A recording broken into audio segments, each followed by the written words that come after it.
Olá a todos, aqui Eduardo Meira, trazendo hoje aqui para conversar conosco Laudelino de Oliveira Lima. Laudelino, cadê sua barba? O que aconteceu? Explica pra gente. Eu estive num futuro não muito distante, numa época não muito distante, onde as barbas eram sinais de masculinidade tóxica e não permitidas. Não acredito. Sim, eu tive que entrar disfarçado, tive que tirar a barba. Amém. E vocês comiam carne lá? Não, a carne não é permitida. O único animal que se pode matar naquela época é o ser humano.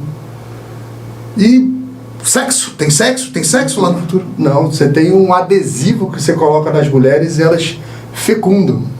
Mas você pode pelo menos encostar na mulher? Como é que você pode conversar? Negativo, de maneira nenhuma. Não.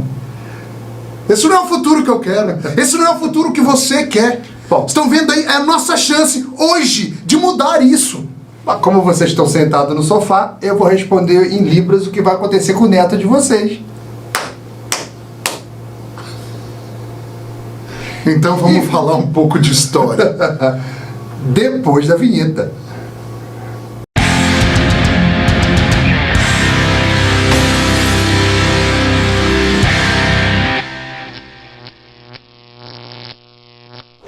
Bom, pessoal, estamos aqui de volta com Laudelino de Oliveira Lima, na verdade a versão clone do futuro, sem barba do Laudelino. Sim. Mas antes de começar esse vídeo, eu gostaria de pedir para vocês dar aquele like, aquela lupulada nesse like aí, que é para fermentar o nosso engajamento no YouTube. E assim nós podemos continuar trazendo esse tipo de conteúdo para vocês. Bom, vamos voltar para a história. Estávamos no momento em que as tropas de Dom Pedro começam a desembarcar ao longo do litoral de Portugal. Inclusive, jogaram tropas lá para o sul, perto de Algarve. Explique então para a gente como se deu logo após isso, meu querido viajante do tempo. Muito bem. O que aconteceu foi o seguinte. A estratégia foi muito bem montada e as forças miguelistas elas não esperavam esse tipo de reação, né? Então eles iniciaram como uma força presa ali na cidade do Porto, dentro dos muros, né? Lembra da muralha primitiva? Sim. A muralha fernandina, todo preso ali, o combate ali diário, cercados. E ao longo do tempo, com aquela resistência, o próprio povo de Portugal, vendo que aquela era uma luta por liberdade, emprenhada ali pelo imperador, que era o Dom Pedro I do Brasil, Dom Pedro IV de Portugal. Não era fuso horário, a diferença de primeiro para quarto, tá? É que o Brasil tinha sido constituído por Dom Pedro I e ele foi o primeiro Pedro daqui. Do Brasil, questão de dinastia. Dinastia. Em Portugal já tinham acontecido 3 outros Pedros antes dele, todos parentes dele. E ele foi o 4º Pedro. Então ele lá era Dom Pedro IV e aqui Dom Pedro I. Se você for em Portugal, procurar lá as estátuas de referência de Dom Pedro I, você não acha nenhuma. Você vai achar de Dom Pedro IV. Eu já vi lá na Praça Dom Pedro, inclusive, tem um busto lá de Pedro IV e tem escrito Pedro IV, herói de Portugal. Herói de Portugal. Herói de Portugal. O libertador. Né? Então, ele já estava com bronquite, ele já estava bem resfriado, ele já, em alguns momentos, já cuspia sangue, mas a guerra continuava. A guerra continuava porque o jogo se inverteu ao ponto de que as forças miguelistas tiveram que se concentrar numa determinada cidade, entre o Porto e Lisboa, né? E eles passaram a ser cercados pelas tropas de Dom Pedro.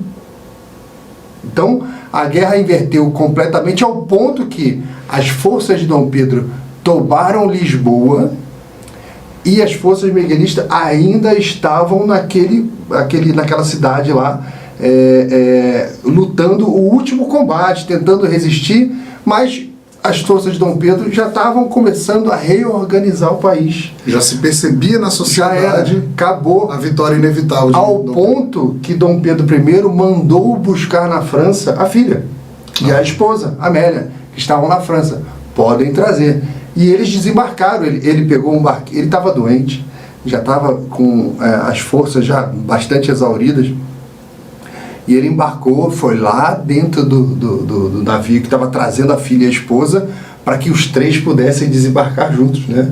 E quando eles desembarcaram na cidade do Porto, na cidade de Lisboa, foi aquela festa, né? Todos os sinos das igrejas tocando, todos os canhões dos navios, das fortalezas, dando tiro, aquela salva de pólvora, né? Sim. Que faz aquele barulhão, né? Canhões. Sinos, canhões, o povo gritando, uma festa. E a rainha desembarca com o pai e com a mãe e ela dá vivas à Constituição Portuguesa, que é a primeira acima dos reis. Isso tem um valor enorme, um valor político, um valor histórico. Você veja que toda a batalha foi por isso. Foi para derrubar o irmão dele, que era absolutista, Isso, autoritário. derrubar, isso, perfeito. Então, foi uma luta que deveria ser lutada 1000 vezes se fosse necessário. Que é uma luta por liberdade, uma parte belíssima da história de Portugal, que foi escrita pelo nosso imperador Dom Pedro I, o mesmo que é escorraçado nos nossos livros de história, como o cara que tinha muitas mulheres. Só conseguem falar isso dele. Você veja, a história é belíssima depois, né? Então ele estava muito doente, mesmo assim ele foi cumprir as promessas que ele fez na cidade do Porto. Ele lutando lá no Porto, nas trincheiras, com o povo do lado, sentado na rua, comendo sentado no chão, junto com a população, entre feridos, ele prometeu, ele falou: eu vou trazer a rainha aqui na cidade do Porto, tão logo ela coloque a coroa em sua cabeça. E ele fez isso. Eles foram de barco até a cidade do Porto, né?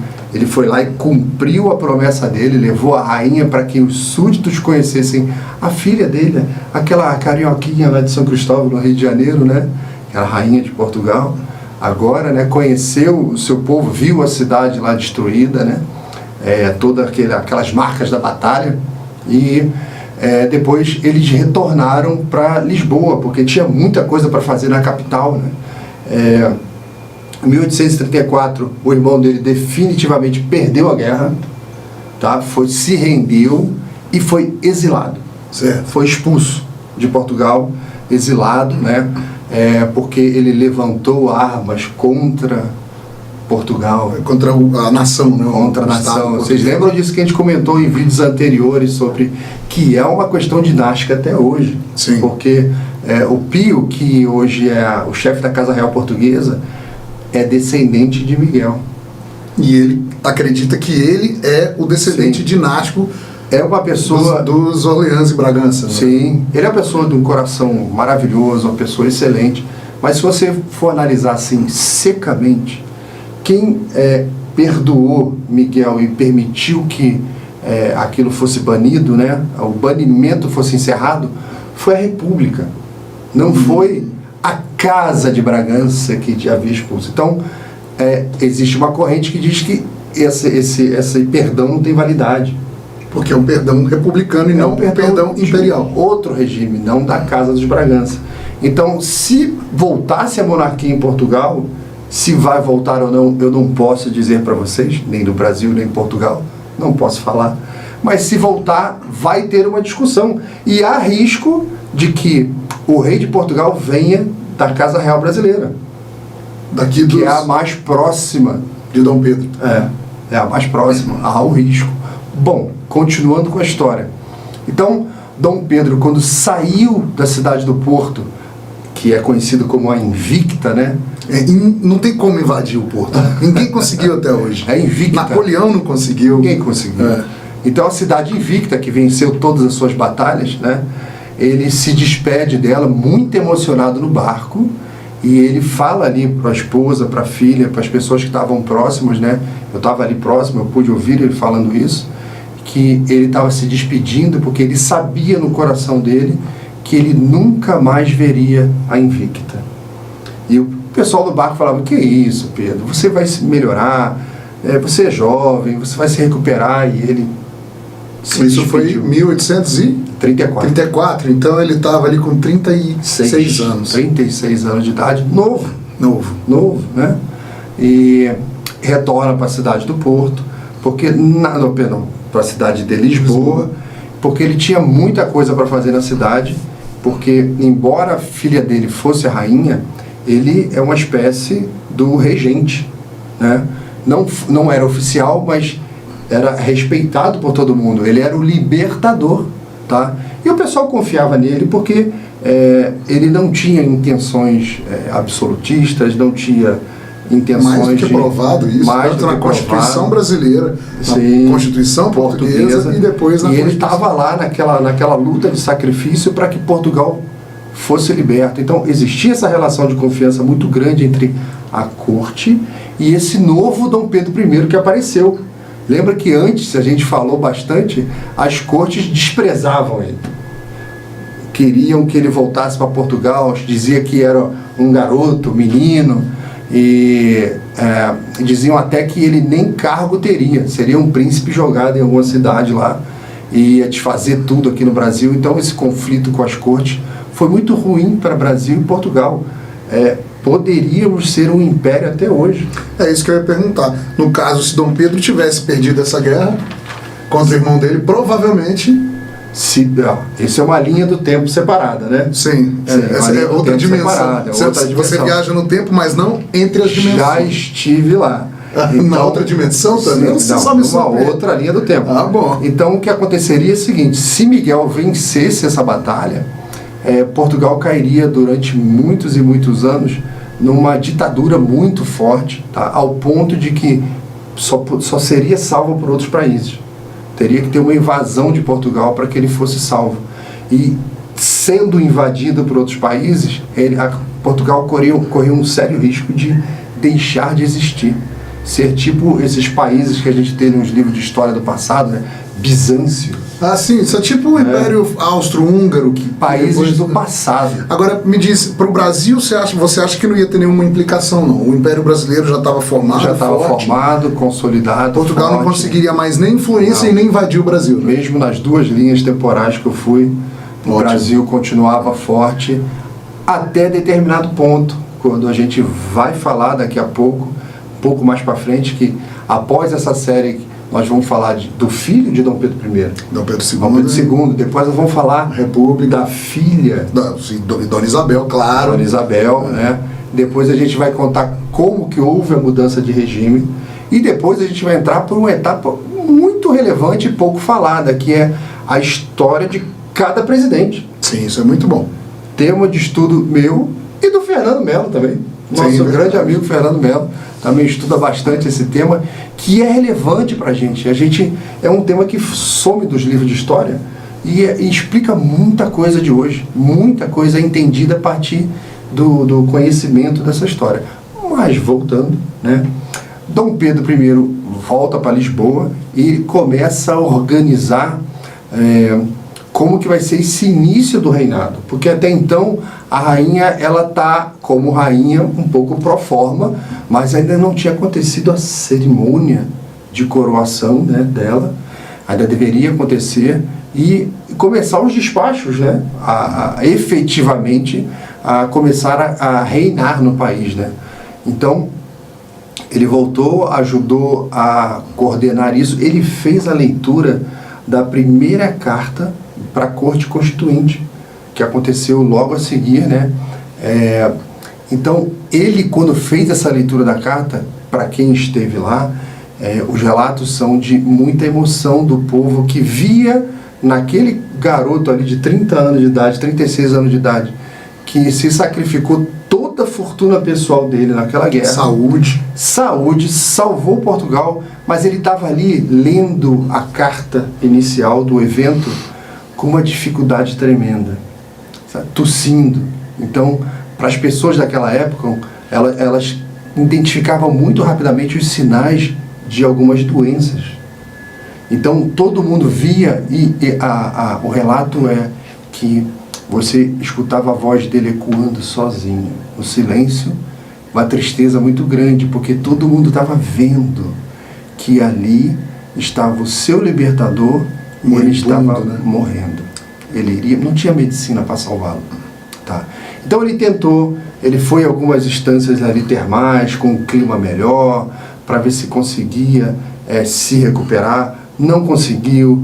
Foi para o Palácio de Queluz, que é o mesmo local onde ele nasceu, né? E onde ficava lá a família real. Lá no palácio, os médicos tentando tratar, e ele sem ter melhora. Melhorava um dia, piorava muito no outro. e naquela escala decrescente, ficando cada vez pior. Então, a filha, como um dos primeiros atos dela, ela outorga para ele a comenda da Torre e da Espada, que é uma das maiores comendas do Reino de Portugal no que tange a guerra, né, reconhecimento de serviços prestados. Uma espécie de medalha de honra, assim, né? Para o pai, né? E o pai já estava lá deitado na cama, lá no Palácio de Queluz, já chamando para conversar com os amigos, dando recomendações. Pediu para chamar um soldado do pelotão de fuzileiros que lutou com ele na cidade do Porto, e ele falou que ele não podia se despedir de todos os soldados, mas ele queria dar um abraço naquele soldado para que ele transmitisse esse abraço para os outros, o resto da tropa, né?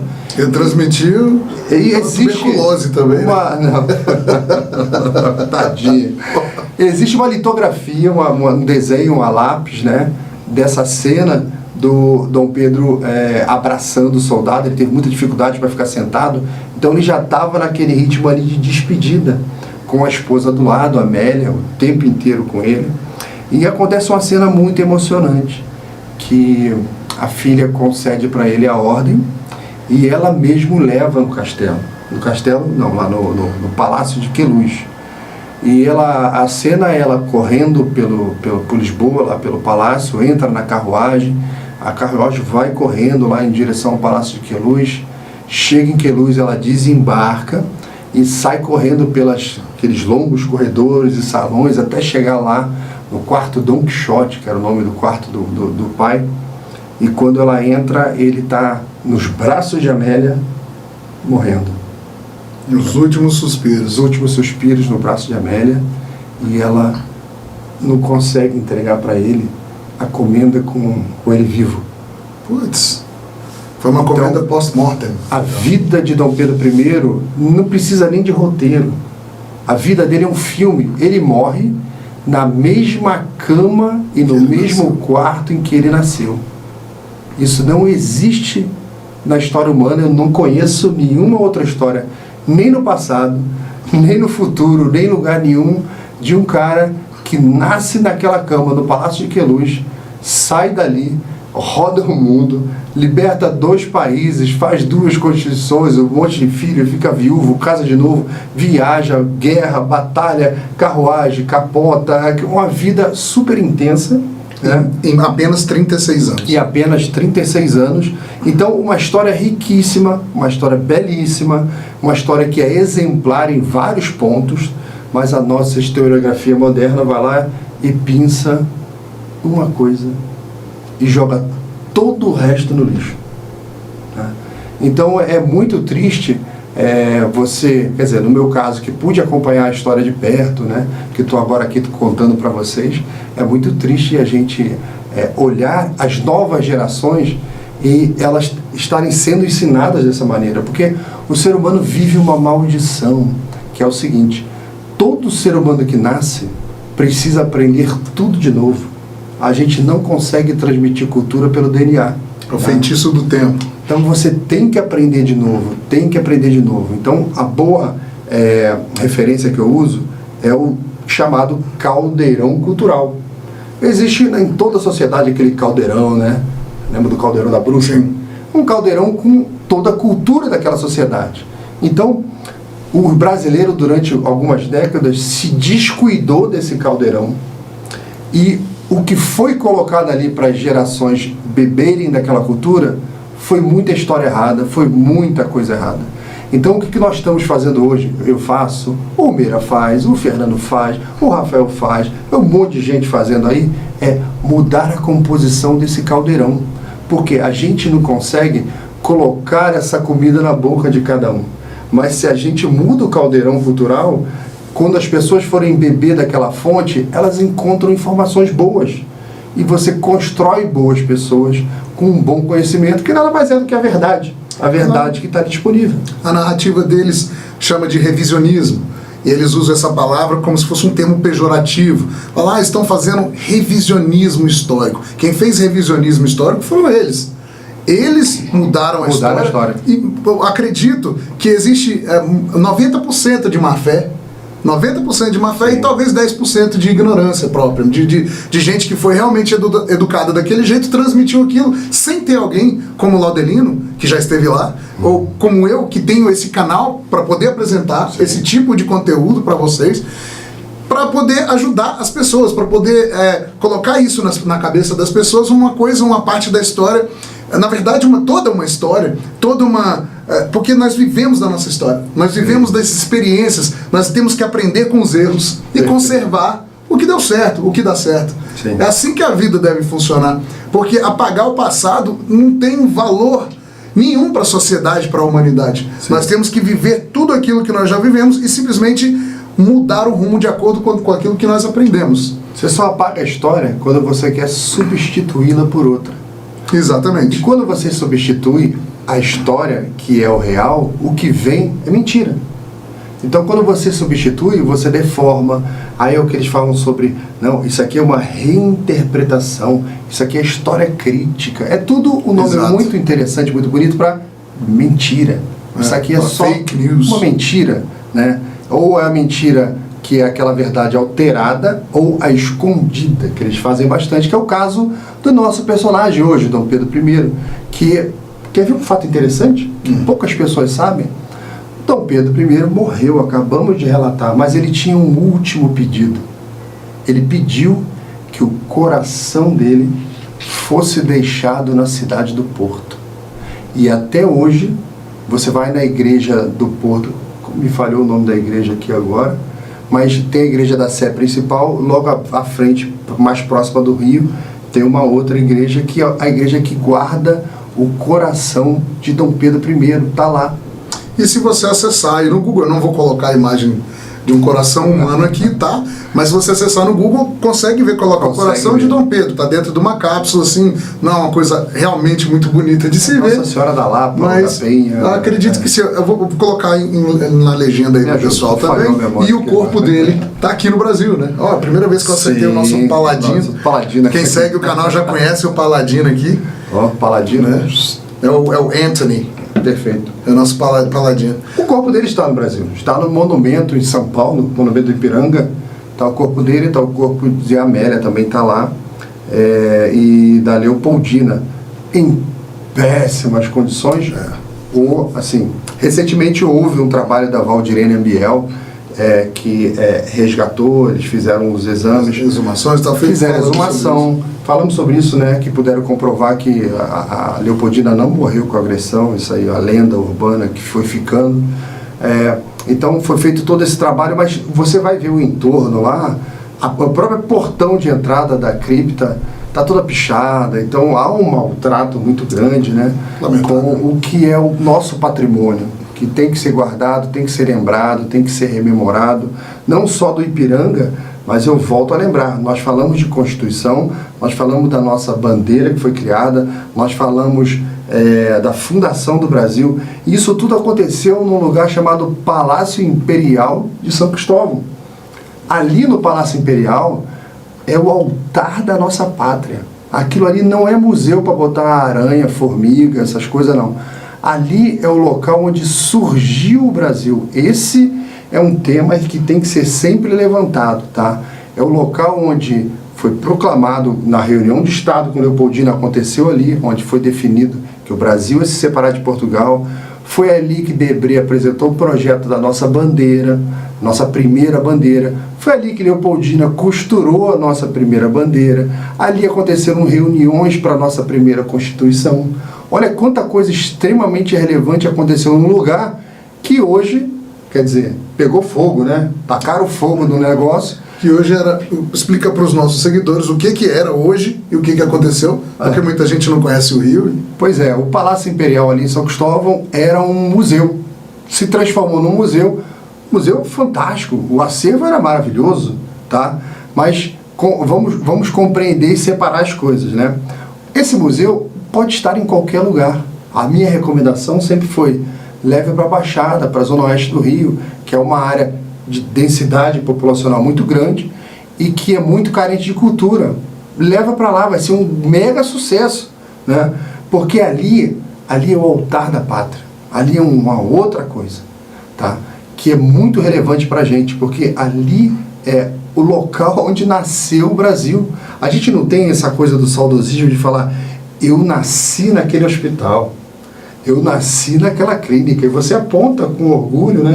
E às vezes até tem personagem interessante da história do Brasil, que você fala, ó, nasceu ali fulano de tal, nasceu ali ciclano. Aonde nasceu o Brasil? Nasceu ali no Palácio Imperial da Quinta da Boa Vista. E não é local para ter museu, local para ter aranhas, insetos, meteoros. O acervo, como eu falei, é muito bom, mas ali não é o local. A gente tem que resgatar essa questão do altar da pátria em São Cristóvão. Um local belíssimo. Você esteve lá, Mena? Eu estive lá na frente, tirei foto lá. É imponente, né? Imponente, bonito. Mas me diga, foi esse palácio que estava até hoje uma ação no STF para ver se ficava com a família real? Não. Foi qual, afinal? Foi outro. Eu nunca sei qual é. Esse é o palácio ali em Laranjeiras, onde é a residência da Princesa Isabel. Ah, tá. É onde fica a sede do governo do estado do Rio de Janeiro, o Palácio Laranjeiras lá. E ele foi ele foi adquirido com o dinheiro do dote da princesa. Ou seja, quem comprou aquele palácio foi a família do Conde d'Eu. Ou seja, aquela casa pertencia a uma família francesa e não ao Império Brasileiro. Então, quando houve a proclamação da República, e eles começaram a pegar várias propriedades, né, da família real, eles tomaram ali o palácio. E a família a Princesa Isabel entrou na justiça. Né? E ficou uma situação muito difícil, porque você tinha que, olha, ou você indeniza a expropriação, né? Aquele palácio que tomou, ou você devolve Para a família. Só que fizeram um orçamento, vale R$1 bilhão.